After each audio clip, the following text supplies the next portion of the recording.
Hey, this is Stitching with Jules. This is my very first video for our channel with Needle and Thread in Granby, Missouri. We're located in the Mercantile on Main in Granby. Matter of fact, my little background here is a rug that you can buy from one of the artisans.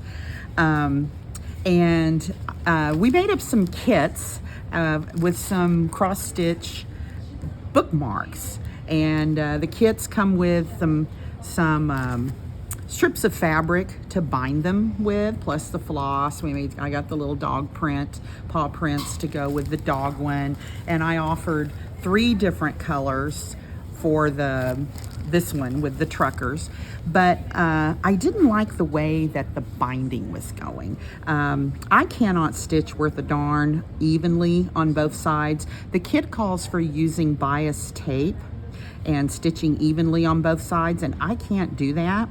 And I'm a fairly experienced quilter, so I'm going to show you how I think it ought to go, and with this little tutorial. And also I want you to see that they show a raw edge here, and when you get any fabric that is done from us, it's going to be serged. So if this were the bookmark, and it's not, it's just a scrap piece of Ada, it'll be serged all the way around. So that's what this tutorial is about, is to go excuse me, is to show you that. So what it's included in the kit, or you could do this on your own, is a 2.5 piece of fabric, 2.5 inch wide piece of fabric, or out of a jelly roll. And I'm not the only business in this building, as you might be able to tell. And I've ironed it in half, just folded it in half and ironed it. Excuse me. And then I have stitched it onto the edge of my Ada. And I used red thread. You wouldn't do that, but I used red thread because I wanted you to see it. Normally, if you're a quilter, you would do that at 1/4 inch. I did it at about 1/2 inch, and I'll tell you why in a moment. And I also had it stick out a little bit, and I'll show you why I did that. Now, this is just my way of doing it. So once you stitch it on there, then I ironed mine just to make it a little easier.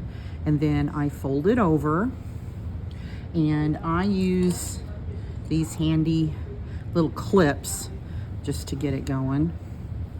And then I'm again going to use red thread just so you can see what I'm doing. And you have to use a sharp on this. You can't use a tapestry one because you got to be able to get through the Ada.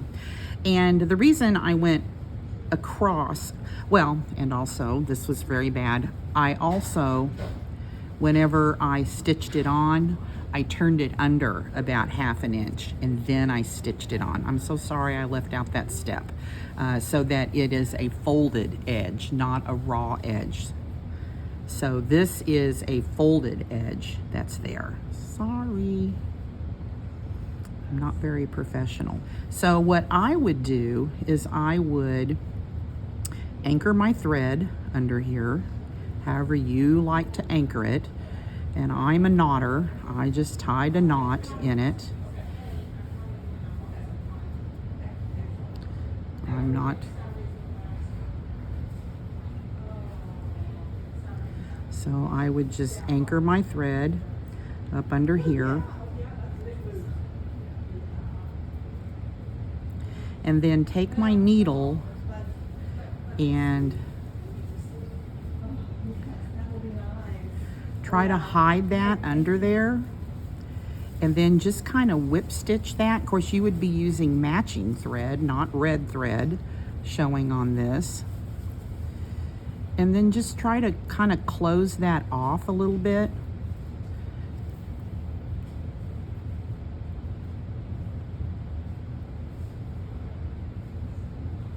And poke it back in.